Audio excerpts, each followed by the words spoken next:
C'est le psaume 132 qui parle de la réalisation des promesses messianiques. Ça, c'est très compliqué. C'est-à-dire, le Seigneur a juré à David, jamais ne répondra sa parole, c'est un homme issu de toi que je placerai sur ton trône. On parle des promesses de Messie et donc un roi, donc Jésus. Mais son royaume est éternel et les gens, le peuple d'Israël, a pris beaucoup de temps pour comprendre ça. Et là, dans ce psaume, déjà, on parle de ce royaume éternel, car le Seigneur a fait choix de Sion.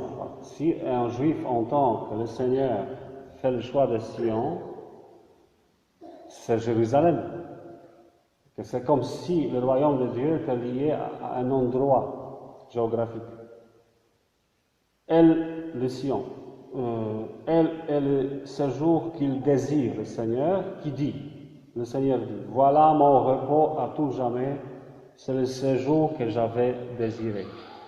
Et quand Jésus vient, finalement, le roi éternel, il dit, mon royaume n'est pas de ce monde.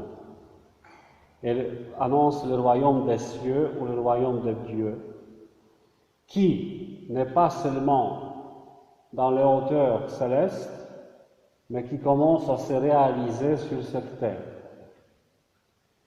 pour la transformer.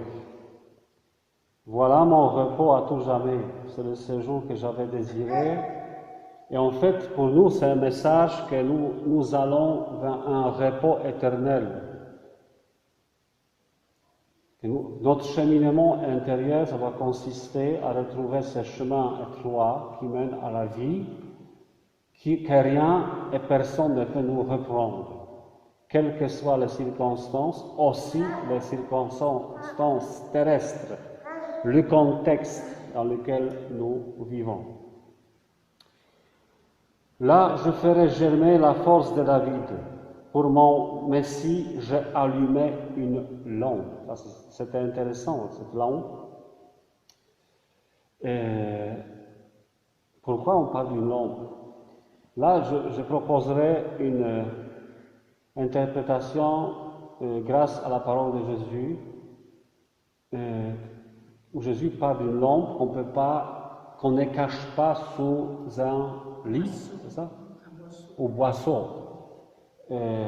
Ou en même temps, Jésus parle d'une ville que nous, l'Église, nous sommes une ville qui ne peut pas se cacher. On ne peut pas cacher une ville qui est au sommet d'une montagne, voilà, c'est ce qu'on dit. Donc, c'est le message à nous, l'Église, que nous portons en nous cette lampe, et si dans nos communautés, nous sommes vraiment autour de Jésus, et nous vivons, disons, la foi, le message de Jésus, sans les restrictions humaines que nous pouvons lui imposer, on ne peut pas cacher cette lumière.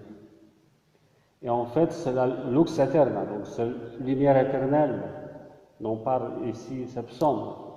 Repos à tout jamais. Donc, c'est pour cela, bref, tout simplement, l'Église, c'est le lieu où on doit retrouver la vie éternelle, la lumière éternelle. Je vais tirer ses ennemis de honte, mais sur lui, la couronne fleurira. Donc, c'est la victoire d'un roi qui a une couronne et qui a vaincu tous les ennemis. Voilà. Et l'ennemi, comme je répète souvent comme refrain, 3 ennemis. Le péché et toutes ses conséquences, les blessures que ça peut causer aux hommes, la mort et enfin le Satan. Ils sont tous vaincus déjà. Mais comme le diable existe, le péché existe et la mort existe, nous avons encore un combat à mener sur cette terre jusqu'à la victoire finale dans le ciel.